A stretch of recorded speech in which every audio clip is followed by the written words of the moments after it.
OPS ரொம்ப பரபரப்பாயிட்டாரு, கெடுவலா விதிச்சிருக்கிறாரு. தெரிஞ்சுதான் கெடு விதிச்சிருக்கிறாரு. தாவேகா கூட தான் ஓபிஎஸ் போறாரு அப்படின்னு ஆரம்பத்துல இருந்தே ஒரு பேச்சு குரல் இருந்துகிட்டே தான் இருந்தது. பேச்சுவார்த்தை ஏதாவது நடந்ததா சார் தாவேகா கூட? செங்கோட்டையன் தொடர்பா டிடிவி தரப்புல இருந்து சில பேச்சுவார்த்தைகள் நடக்கிறதா சொல்றாங்க. நான் அடிச்சு ஆணித்தரமா சொல்றேன், 26லயும் சீமான் எடப்பாடியை பலவீனப்படுத்துவாருங்கிறேன். எடப்பாடியை பொறுத்தவரை அரசியல்ங்கிறது நீங்க பண்றதுதான் அரசியல் நினைக்காதீங்க. ஒவ்வொரு அரசியலுக்கும் எதிர் அரசியல் உண்டு. எடப்பாடிக்கு எதிரான முக்குலத்தோர் சமுதாயத்தை ஸ்டாலின் பக்கம் ஏன் ஓபிஎஸ் கொண்டு போக கூடாது? ஃபைனலா ஓபிஎஸ் ஸ்டாலின் போவாருங்கிறது என்னோட கணக்கு, என்னோட அனுமானம்.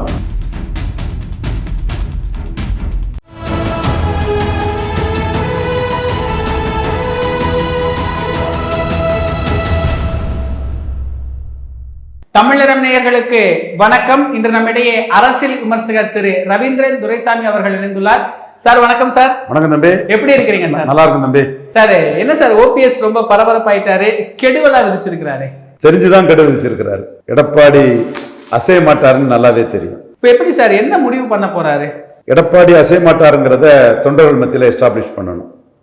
பண்ணிக்கிட்டு அல்டிமேட்டா திராவிட முன்னேற்ற கழகத்து கூட தான் அவர் கூட்டணி போவார். ஆனா இபிஎஸ்க்கு எதிரான நிலைப்பாடு அப்படிங்கிறது ஒரு பெரிய அளவுல முதல்ல என்ன சொன்னாருன்னா எந்த நிபந்தனை இல்லாமல் உள்ள வரும், அப்புறம் என்டிஏல இருந்து வெளியே வந்தது, அப்படியே மாறிக்கிட்டே இருந்தது. இந்த கூட்டத்தில் பார்த்தா ஒரு பெரிய தெம்பு வந்த மாதிரி இபிஎஸ் போட்டு அடிக்க ஆரம்பிச்சிட்டாங்களே ஓபிஎஸ் தரப்புல. ஸ்ட்ராங்கா தான் பேசுறாரு. இவ்வளவு நாளாயும் எடப்பாடி கட்சியை ஒன்றிணைக்கணுங்கிறதுல அவரு முன்முயற்சி எடுக்கலங்கிறத தொண்டர்கள் மத்தியிலையும் வாக்காளர்கள் மத்தியிலும் அதை எஸ்டாப்ளிஷ் பண்ணிட்டாங்க. எஸ்டாப்ளிஷ் பண்ணிக்கிட்டு அடுத்த கட்ட நகர்வு அவங்க செய்வாங்க. எப்படி சார் ஓபிஎஸ் அவர்களுக்கு ஒரு பலம் இருக்குன்னு நம்ம எடுத்துக்க முடியுமா? இப்போ இவருடைய அந்த நிலைப்பாடு, இந்த டிசம்பர் 15 கெடு, இது எல்லாமே ஒரு பெரிய அளவில் ஒரு மாற்றத்தை தமிழக அரசியலில் ஏற்படுத்த முடியுமா? அதாவது நான் இந்த பிளவு வரும்போது என்ன சொன்னங்கிறத மீண்டும் ரீப்ரொடியூஸ் பண்றேன். நடுநிலையான நியாயமான தமிழ் மக்கள் என்னோட நியாயத்தையும் நான் கருத்து சொன்னது சரியாயிட்டுங்கிறதையும் ஒத்துக்கிடுவாங்கன்னு நான் நம்புறேன். அவங்களுக்காக தான் தமிழ் நிறம் மூலமா இதை நான் சொல்றேன். ஈரோடு கிழக்கில் வந்த இடைத்தேர்தல், தூத்துக்குடி, உசிலம்பட்டி, ஆண்டிப்பட்டி போன்ற பகுதியில் வந்திருந்தா எடப்பாடி டெபாசிட் எடுப்பார் நான் சொன்னா இல்லையா? முதுகுளத்தூர்ல டெபாசிட் உண்டா? ஆண்டிப்பட்டியில் டெபாசிட் உண்டா? ஒரு பூத்துல ஓட்டே இல்லைன்னு கூட தகவல் உண்டு. தூத்துக்குடியில் டெபாசிட் உண்டா?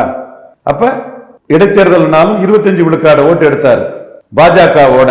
பாஜக இல்லாம 23 விழுக்காடு ஓட்டு ஆற்றல் அசோக்குமாரோட எடுத்திருக்கிறார். அப்போ அந்த இடமே தமிழக அரசியல் களம் எம்ஜிஆருக்கு அதிமுக இல்ல, ஜெயலலிதாவுக்கு அதிமுக இல்ல, எம்ஜிஆருக்கு ரெட்டல இல்ல, ஜெயலலிதாவுக்கு ரெட்டல இல்ல, இது எடப்பாடி ஐயாவுக்கு ரெட்டலன்னு அந்த வேறுபாடு ஏரியா வைஸ் தெள்ள தெளிவா அது எஸ்டாப்ளிஷ் ஆயிட்டு. 2019ஆம் ஆண்டு ரெட்ட தலைமை எடப்பாடி ஐயா, ஓபிஎஸ் ஐயா 30 விழுக்காடு ஓட்டு, எடப்பாடியில 8000 ஓட்டு ரெட்டையில டவுன். 2024 ஒற்றை தலைமை 23 விழுக்காடு தான் அதிமுக அணியே. ஆனா எடப்பாடியில 50,000 ஓட்டு அதிகம். அதுவும் பார்லிமெண்ட் எலெக்ஷன் தான், இதுவும் பார்லிமெண்ட் எலெக்ஷன் தான். இப்ப பார்லிமெண்ட் வேற, அசம்பிளி வேற எல்லாம் பெரிய கூக்குரல் இடுறாங்க. எடப்பாடியை இதை சொல்லி தன்னை டிஃபெண்ட் பண்றாரு. உண்மை நிலைமைய மக்கள் மத்தியில இருந்து மறைக்கிறதுக்கு பாண்டே போன்ற சகோதரர்களும் துணை புரிகிறாங்க. சவுக்கு சங்கர் போன்ற சகோதரர்களும் துணை புரிகிறாங்க. உண்மை நிலைமையை நான் ஆதாரத்தோட சொல்றேன். இதே 2019ஆம் ஆண்டு தேனி ஜெயிக்குது. ஓபிஎஸ் போன பிறகு தேனியில டெபாசிட் போகுது ரெட்டையில. இதே 2019ஆம் ஆண்டு 30 விழுக்காடுக்கு மேல திருநெல்வேலி, ராமநாதபுரத்தில் அந்த அணி வாக்கெடுக்குது. இப்ப அதிமுக ரெட்டையில ராமநாதபுரத்தில் 9 விழுக்காடு, திருநெல்வேலியில் 8 விழுக்காடு. ஆனா வட தமிழகத்தில் வளர்ந்திருக்குது, சேலத்தில் வளர்ந்திருக்குது, சிதம்பரத்தில் வளர்ந்திருக்குது, விழுப்புரத்தில் வளர்ந்திருக்குது, நாமக்கல், கள்ளக்குறிச்சியில் வளர்ந்திருக்கு. இங்க ஜெயலலிதா, எம்ஜிஆர் நார்மலா பெறாத வளர்ச்சியை எடப்பாடி ஐயா பெற்றிருக்கிறார். ஸ்டாலின் ஐயா கூட்டணி வச்சதுனாலதான் அந்த தோல்வியை எடப்பாடி பழனிசாமி அவர்களுக்கு இந்த இடங்கள்ல கொடுக்க முடியுது.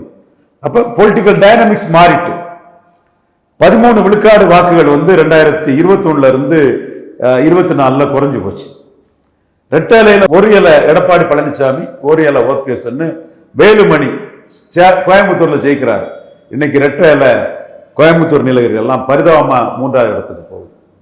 அப்ப பகுதி வாரியாக அதிமுக பலகீனப்பட்டிருக்கு, ஒரு பகுதியில பலப்பட்டிருக்குது. இதுதான் நான் நேர்மையா சொல்றேன். ஸ்டாலினை விட தர்மபுரி, தர்மபுரி உட்பட தர்மபுரி, சேலம், விழுப்புரம், சிதம்பரம், கள்ளக்குறிச்சி, நாமக்கல் வன்னியர் சமூக ஆதரவுல ஸ்டாலினை விட எடப்பாடி பழனிசாமி பெரிய தலைவர்.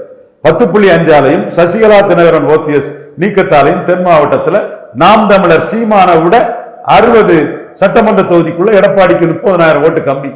60 சட்டமன்ற தொகுதிக்குள்ள எடப்பாடிக்கு 30,000 ஓட்டு கம்மிங்கிறத முதல்ல ஒத்துக்கிட்டு அதுக்கு பிறகு பேசுங்க ரங்கராஜ் பாண்டே, அதுக்கு பிறகு பேசுங்க தம்பி சவுக்கு சங்கர். நான் பொய் சொல்லல, அவங்க என் தம்பிமார் தான். அது நான் அவங்கள பேரை சொல்றதுக்கு காரணமே இந்த உண்மையை வெளியே கொண்டு வர்றதுக்கு 2 சகோதரர்கள் பேரையும் சொல்லி நான் கொண்டு வர்றேன். சோ அதிமுக டைனமிக்ஸ் மாறிடுச்சு. இதுதான் 100% உண்மை. இந்த வகையில ஓபிஎஸ்க்கு சமூகம் எடப்பாடியை ஏத்துக்க தயாரா இல்லை. அதனாலதான் அவரு பசும்பன் தேவரையாவுக்கு பாரத ரத்னாங்கிறத ஒண்ணு இதை கொண்டு வந்தாரு. அதை நான் வரவேற்கிறேன், பாராட்டுறேன். அதே வேளையில இந்துக்களின் தந்தை தெய்வீக திருமகன் சான்றோர்கள் சத்திரிய பயமரியா பச்சை தமிழர் என் தலைவர் ஐயா தானிங்க நாடாருக்கும் பாரத ரத்னா கொடுக்கணுங்கிறத அதை ஏன் எடப்பாடி கேட்கலங்கிறத இன்னைக்கு முத்துரமேஷ் தம்பி பிறந்த நாள், அவன் தான் அதை கேட்டான். தம்பி சமூக பணியாற்றி மிகவும் மேலும் புகழ் பெற சிறக்க என் வாழ்த்துக்களை முத்துரமேஷுக்கு நான் தெரிவிச்சுக்கிறேன். அதே மாதிரி மின்னல் ஸ்ரீமன், கார்த்திகேயன் நாடார், சதா நாடார், கொங்கு விஸ்வநாதன் நாடார் எல்லாருமே இந்த கேள்விகளை மக்கள் மத்தியில முன்வைக்கிறாங்க. சோ இந்த எடப்பாடிக்கு அரசியலுங்கிறது ஓபிஎஸ், டிடிவி, சசிகலா 10 இதுக்காக முக்குலத்தோர் ஓட்டு பாதிக்குங்கிறதுக்காக ஜெயலலிதாவுக்கு பாரத ரத்னா மறந்துட்டார். எம்ஜிஆர் பாரத ரத்னா தான். பாரத ரத்னா எம்ஜிஆர் சென்ட்ரல் ரயில் அண்ணன் சைதை துரைசாமி முயற்சியில ஆடிட்டர் குருமூர்த்தி மோடிட்ட சொல்லி அது நடந்திருக்குது. அந்த இடத்துக்குள்ள அவர் ஜாதி அரசியலின் ஒரு கூரை தான் எடப்பாடி பழனிசாமி எடுக்கிறார். அப்படி எடுக்கும் போது எடப்பாடிக்கு எதிரான முக்குலத்தோர் சமுதாயத்தை ஸ்டாலின் பக்கம் ஏன் ஓபிஎஸ் கொண்டு போக கூடாது? நீங்க அந்த இடத்துக்குள்ள சீமானே அடிக்கிறாரு. 4 வருஷம் இருந்தீங்களா, அப்ப ஏன் நீங்க பாரதா கேட்கலன்னு கேட்கிறாரு. பாரதியாருக்கு இன்னும் பாரத்னா தமிழர் கொடுக்கல, தாகூர் பாரத ரத்னாங்கிறாரு. வாவுசிக்கு கொடுக்கல, இவரு பட்டேல் வாவுசிங்கிறாரு. சோ எடப்பாடிக்கு ஜாதி அரசியல் அங்க செக் பண்றாங்க. சோ இந்த இடத்துக்குள்ள அதிமுக அரசியல்ங்கிறது செதஞ்சு இருக்குது. அப்ப ஓபிஎஸ் முக்குலத்தோரோட சமூகத்துல ஒரு பெரிய பொசிஷனுக்கு வந்தவர். அப்போ அவரு ஸ்டாலின் கூட கரம் கோக்குறதுல எந்த தவறும் இல்லைங்கிறதா என்னோட பார்வை. அவரோட திறமை, அவருடைய சி சுப்பிரமணியம், அன்பழகன் மாதிரி ஒரு ஃப்ளோர் லீடராக இருக்கக்கூடிய கெப்பாசிட்டி, இதுக்கெல்லாம் ஸ்டாலின் இடம் இருக்குது. அவருக்கு சமூக தளத்தின் ஆதரவும் எடப்பாடிக்கு எதிராக ஸ்டாலினுக்கு தேவைப்படுது. So win win. அதனால ஃபைனலா ஓபிஎஸ் ஸ்டாலின் போவாருங்கிறது தான் என்னோட கணக்கு, என்னோட அனுமானம். சார், இப்போ ஆனால் இந்த என்டிஏ கூட்டணிக்குள்ளார தான் வருவாருன்னு பரவலாக பேசப்பட்டிருந்தது. இப்போ ஓபிஎஸ்ட கூட கேள்வி கேட்குறாங்க, என்ன என்டிஏக்குள்ளார போவீங்களா அப்படின்னு கேட்கும்பொழுது அவர் அரசியலில் எதுவும் நடக்கலாம் அப்படின்னு தான் அவர் சொல்கிறாரு. இது எப்படி சார்? என்டிஏக்குள்ளாரையும் நான் இல்லைன்னு அவர் தெளிவுபடுத்தல, அது ஒரு ஆப்ஷன் வைக்கிறாரு தானே? ஸ்டாலின் ஆப்ஷன் மெட்டீரியலைஸ் ஆகிறது வரை என்டிஏ ஆப்ஷனை விட்டுட்டு அரசியல் பண்றது சரியா இருக்காது. One must be alert in பொலிட்டிக்ஸ்ங்கிறதுனால ஸ்டாலின் ஆப்ஷன் மெட்டீரியலைஸ் ஆகிறது வரை என்டிஏ ஆப்ஷனே அவர் விட மாட்டார், பேசுவார். அவருக்கு பலம் கொடுக்கிறது ஸ்டாலின் ஆப்ஷன் தான். மீண்டும் டிசம்பர் மாசம் என்டிஏக்குள்ள வந்துருவாங்கன்னு சொல்லக்கூடியவங்களுக்கும் தெரியும், ஸ்டாலின் ஆப்ஷன் தான் அவருக்கு பலன் அளிக்குங்கிறது தெரியும். இன்னொரு பக்கம் இந்த தாவேகா கூட்டணி, தாவேகா கூட தான் யூபிஎஸ் போறாரு அப்படின்னு ஆரம்பத்துல இருந்தே ஒரு பேச்சு குரல் இருந்துகிட்டே தான் இருந்தது. பேச்சுவார்த்தை ஏதாவது நடந்ததா சார் தாவேகா கூட? ஓபிஎஸ் தொடர்பா தாவேகா கூட எந்த பேச்சுவார்த்தையும் இல்லை. அதுல அரசியல் எதுவும் நடக்கலாங்கிறதுக்காக பேசலாமே தவிர தாவேகா கூட ஓபிஎஸ் பயணிக்கிறதுக்கான சாத்தியக்கூறுகள், வாய்ப்புகள் இல்லை. பட் செங்கோட்டையன் தொடர்பா டிடிவி தரப்புல இருந்தே சில பேச்சுவார்த்தைகள் நடக்கிறதா சொல்றாங்க. அது ஒரு ஆப்ஷனா தான் செங்கோட்டையன் தாவேகா எடுப்பாரே தவிர அது ஒரு பிரியாரிட்டியா எடுக்கிறதுக்கான வாய்ப்பு இல்லை. ஓபிஎஸ் ஆப்ஷனா கூட விஜய் எடுக்கலன்னு தான் என்னோட பார்வையா இருக்கு. இப்போ இந்த திமுக என்ன மாதிரியான டிமாண்ட் சார் ஓபிஎஸ்க்கு? மினிஸ்டர் லெவல்ல ஒரு போஸ்டிங் அப்படிங்கிற மாதிரி டிமாண்ட் அது இதெல்லாம் இப்பவே நம்ம சொல்ல முடியாது. ஏன்னா அந்த மூவ் மெட்டீரியலைஸ் ஆகும் போதுதான் ஸ்டாலின் முடிவெடுத்து ஓபிஎஸோட மெரிட்டு, யூட்டிலிட்டி, அவருடைய திறமை இதை வச்சு ஸ்டாலின் முடிவு பண்ணுவார். ஸோ ஸ்டாலினை நம்பி போறதுதான் அந்த இடத்துக்குள்ள சரியான ஒரு பாதையா இருக்கும். ஸ்டாலினும் தன்னை நம்பி வந்த எல்லாத்தையுமே பெரும்பாலும் என்டர்டெயின் பண்ணிட்டு தான் இருக்கிறார். அந்த இடத்துக்குள்ள ஸ்டாலின் ரொம்ப நுணுக்கமான ஒரு அரசியல் தலைவராக இருக்கிறார். யாரையும் கூட அவரு டோட்டலா ஜெட்டிசன் பண்ணல. தன் கட்சியில் உள்ளவங்களை கூட ஒரு லாங் ரோப் கொடுத்து அப்படிதான் அது பார்க்குறாரு. இந்த நிறைய பேர் என்ன சொல்றாங்க அப்படின்னா, ஓபிஎஸ் வந்து ஒத்த ஆளு, அவர் பின்னாடி பவர் இல்லை. இப்போ நீங்கள் கூட இவ்வளவு பெரிய தரவுகளை அடுக்குறீங்க ஓபிஎஸ் உடைய அரசியல் நகர்வுகளை. ஆனாலும் அவர் வந்து ஒரு வீழ்ச்சி அடைந்த ஒருத்தர், தோற்று போனவர், அவரால் எதுவும் பண்ண முடியாது, திமுக வந்து பெரிய தவறு பண்ணுவாங்க ஓபிஎஸ் கூட சேர்த்துக்கிட்டா அப்படின்னு எல்லாம் ஒரு பார்வை முன் வைக்கிறாங்களா? அதெல்லாம் சரியான முறையில் இருக்கா? அப்படி நடந்துருமோ? அப்படி நடந்தா தென் மாவட்டத்தில் போட்டி ஸ்டாலினுக்கும் 2வது இடத்துக்கு தான் சீமானுக்கும் எடப்பாடிக்கும் போட்டி இருக்கும். ஏற்கனவே சீமான் எடப்பாடியை 30,000 ஓட்டு அதிகம் பெற்றிருக்கிறாரு.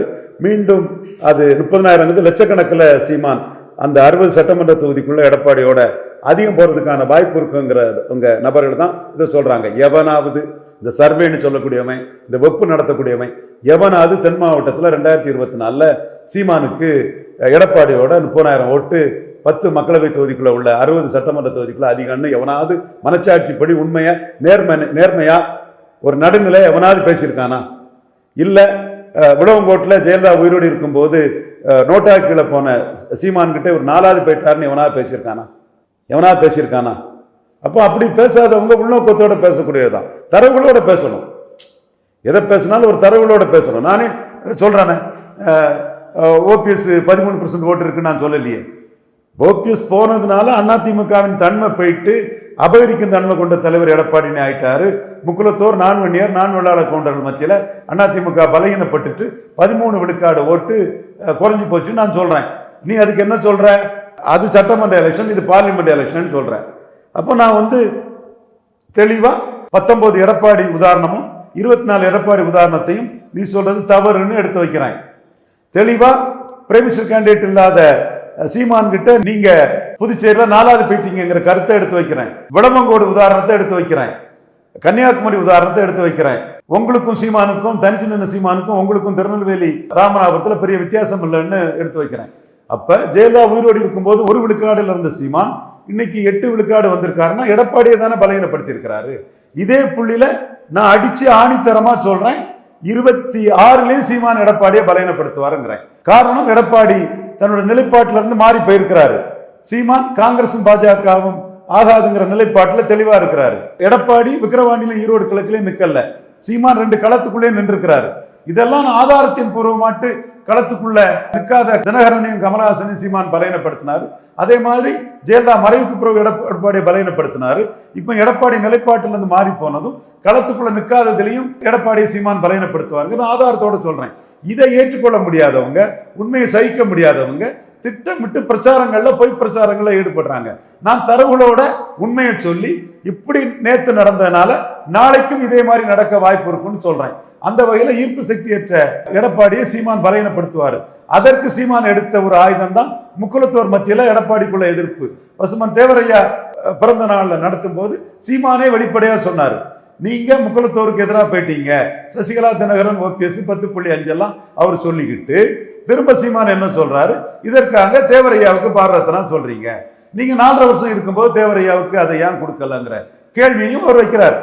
சோ இந்த அரசியல் களம்ங்கிறது ரெட்டையில எம்ஜிஆர் ஜெயலலிதாங்கிறத தாண்டி ஜாதிக்குள்ள போயிட்டு நீ அதை ஒத்துக்க மனசு இல்லைன்னா, அது உனக்கு அது தெரியலன்னா, அது சொல்லதுக்கு உனக்கு தயக்கமா அச்சமா இருக்கும்னா, இப்ப நாம தெளிவா சொல்றோம், ஐயா தேவரையாவுக்கு கேட்டது கரெக்ட், சீமான் பாரதியாருக்கு ஏன் இல்லைங்கிறதும் இது வஉசிக்கு ஏன் இல்லைங்கிறதையும் புரிஞ்சுக்கிட்டு தான் நயினார் நாகேந்திரனை ஒட்டப்படாரத்தில் வஉசி ஐயாவுக்கு பாரதத்தினான்னு சொல்றாப்புல. நான் ஐயா தாழ்லிங்க நாடார பொது வாழ்க்கையில் அறிமுகமானவன். அவருடைய குணத்தால தான் நான் வந்து டாடா லேண்ட் அக்விசிஷன் எங்க டீம் கலைஞரையும் சோனியா காந்தி அம்மையாரையும் தோக்கடிச்சு அந்த நெல்லை தூத்துக்குடி மாவட்ட நாடார் பிரஜாதிகள் லேண்ட் அக்விசிஷனை நான் முறியடிச்சு காட்டினவன். அப்போ அவருக்கு ஒரு பாரதத்தினா ஏன் கொடுக்கலங்கிற ஒரு எதிர்பார்ப்பும் ஒரு கோரிக்கையும் என் போன்றவர்கிட்ட வரும். அப்போ நம்மளும் அதை கொடுக்கணுங்கிறத ஆர்கனைஸ் பண்றோம். அப்போ எடப்பாடியை பொறுத்தவரை அரசியலுங்கிறது நீங்க பண்றதுதான் அரசியல் நினைக்காதீங்க. ஒவ்வொரு அரசியலுக்கும் எதிர் அரசியல் உண்டு. கவுண்டர் தான் கவுண்டர் பண்ணுவாருன்னு இல்லை, உங்க அரசியலை எங்களாலையும் கவுண்டர் பண்ண முடியுங்கிறத நான் காட்டுறேன். அது களத்துல இருந்து காட்டுறேன். இன்னும் சொல்ல போனா எடப்பாடிக்கு என்னோட அரசியல்ல வந்து முழு நம்பிக்கை உண்டு. ஏன்னா 2024 3 நாடார் தொகுதியிலும் அவரை டெபாசிட் இழக்க வைப்பேன்னு சொன்னேன். இப்பவும் நான் சீட் ஷேரிங்காக தான் என்னோட அரசியல் தொடர்பாக நான் பார்த்துக்கிட்டு இருக்கிறேன். சீட் ஷேரிங் 2 ரெட்டலைக்கு ஒரு தாமரை வருதாங்கிறத பார்த்துக்கிட்டு இருக்கிறேன். இந்த கட்டத்துக்குள்ள எல்லா சமங்களுக்கும் வாக்கு இருக்குங்கிற சூழ்நிலையில பொலிட்டிக்கல் வைப்ரண்டான முக்குலத்தோர் கம்யூனிட்டியை எடப்பாடிக்கு எதிராக திருப்பக்கூடிய வேலையை சீமானே தெளிவா நின்று பாக்குறாரு. நீங்க அதுக்கு சீமான ஸ்டாலினுக்கு பி டீம் ஸ்டாலின்கிட்ட பெட்டி வாங்கிட்டாரு என்ன வேணாலும் சொல்லுங்க, மக்களுக்கு யார் தங்களுக்காக நிற்கிறான், யார் அரசியலை புரிஞ்சுக்கிட்டு களத்துக்குள்ள நிற்கிறான்னு தெரியும். அதுல மீண்டும் எடப்பாடி சீமானால பாதிக்கப்பட போறது 100% உறுதி. இந்த கட்டத்துக்குள்ள ஓபிஎஸ்க்கும் அரசியல் எதிர்காலம்ங்கிறது ஸ்டாலினை நோக்கி நகர்றதா இருக்குங்கிறது என்னோட ஆணித்தரமான கருத்து. இப்போ இன்னொரு பக்கம் ஓபிஎஸ் சொல்றாரு, ரெட்டைலைக்கு எதிராக என்ன நகர்த்திடாதீங்க அப்படின்னு சொல்றாரு. அவரு இந்த நிலைப்பாடு எடுத்துட்டாருங்கிறத முடிவை நம்ம புரிஞ்சுக்கலாம்ல சார்? ரெட்டலை டெபாசிட் இழக்கிறதுக்கு நவாஸ் கனிகிட்ட ரெட்டலை டெபாசிட் இழக்கிறதுக்கு காரணம் பலாப்பழ சின்னத்துல இவர் மிக அதிகமான வாக்கெடுத்தது தான் ஒரு காரணம். இப்போ எப்படி சார் இவர் தினகரன் கட்டையும் நான் தினமும் பேசிக்கிட்டு இருக்கிறேன், அதிமுக ஒருங்கிணைப்பு நடக்கணும் ஒரு இடத்துல சொல்றாரு, இன்னொரு இடத்துல அவர் வெளியே போற மாதிரியான சமிக்கைகளும் தெரியுது. இது எது என்ன நிலைப்பாடு? ஒரு ஆப்ஷனை ஓப்பன் பண்ணிக்கிட்டே இருக்கிறாரா? ஆப்ஷனை ஓப்பன் பண்ணி பொலிட்டிக்ஸ் பண்றதுதான் கரெக்டான பொலிட்டிக்ஸ். பட் நான் எடப்பாடியை பற்றி தெளிவா சொல்றேன். கவுண்டர் பண்ணுவாரு. எதிர் எடப்பாடி எலெக்ஷன்லாம் யாருமே எடப்பாடிக்கு ஆதரவு தெரிவிக்காத காலகட்டத்தில் நான் ஆதரவு தெரிவிச்சேன். சசிகலா அம்மையாருக்கு எதிராக தான் நான் தெரிவிச்சேன். நான் மறுக்க வரல, எதையும் நான் வெளிப்படையா சொல்லக்கூடியவன் தான். அப்போ அன்னைக்கு எடப்பாடி ஐயா பற்றி சொன்னதுதான் இன்னைக்கு என் கருத்து. அவரு சரண் சிங் ஜி, தேவிலால் ஜி, தேவகவுடா அவரே, இப்படி இவங்க மாதிரி ஐயா எடப்பாடி அவர்கள் கட்சியை பிடிச்சுக்கிட்டாரு, என்ன விட மாட்டாரு. அந்த கட்சியை மிதுன் பழனிசாமி கையில கொண்டு போறதுக்கு என்ன அரசியல் பண்ணுமோ அந்த அரசியலை தெளிவா பண்ணுவார். நான் இந்த இன்னைக்குள்ள மாடர்ன் பொலிட்டிக்ஸ்ல அது தப்புன்னு கூட நான் சொல்ல மாட்டேன். கட்சியெல்லாம் கம்பெனி ஆன பிறகு அவர் கஷ்டப்பட்டு பிடிச்ச பிறகு அதை நாளைக்கு மீண்டும் இவங்களெல்லாம் சேர்த்துக்கிட்டு தோத்த பிறகு இவங்க தூக்கி போட்டுட்டு போயிடுவாங்க, கையில கைப்பற்றிடுவாங்க. அதுக்கு அவர் அலை பண்ண மாட்டாரு. பிடிச்ச கட்சியை விடாம உடம்பு குடியா பிடிக்கிறதுக்கு தெளிவா இருந்து அவருக்கு அரசியலை பண்ணுவார். நான் இதை இன்னைக்கு இல்லை, தொடர்ந்து இதைத்தான் நான் சொல்லிட்டு இருக்கிறேன். அன்னைக்கே சசிகலா அம்மையார் சிறைச்சாலை இருந்து வெளியே வந்ததும் காலில் விழுந்து மன்னிப்பு கேட்டு கொடுத்துருவாருன்னாரு. அப்ப நான் சொன்னேன், அதிகாரத்துக்காக தான் சசிகலா அம்மையார் காலில் விழுந்தாரு, அதிகாரமே அவர்கிட்ட வந்த பிறகு செய்ய மாட்டாருங்கன்னு. நிகழ்கால அரசியல் குறித்து பல தகவல்களை பகிர்ந்து கொண்டதுக்கு நன்றிங்க சார். நன்றி. இதே போன்று நிகழ்கால அரசியலின் சாரம்சங்களை அரசியல் ஆளுமைகளின் நேர்காணல் வழியே தொடர்ந்து காண தமிழ் நிறம் வலையொலியை சப்ஸ்கிரைப் செய்யுங்கள். தங்களின் மேலான கருத்துக்களை கருத்துளை பெட்டியில் பதிவிடுங்கள். நன்றி, வணக்கம்.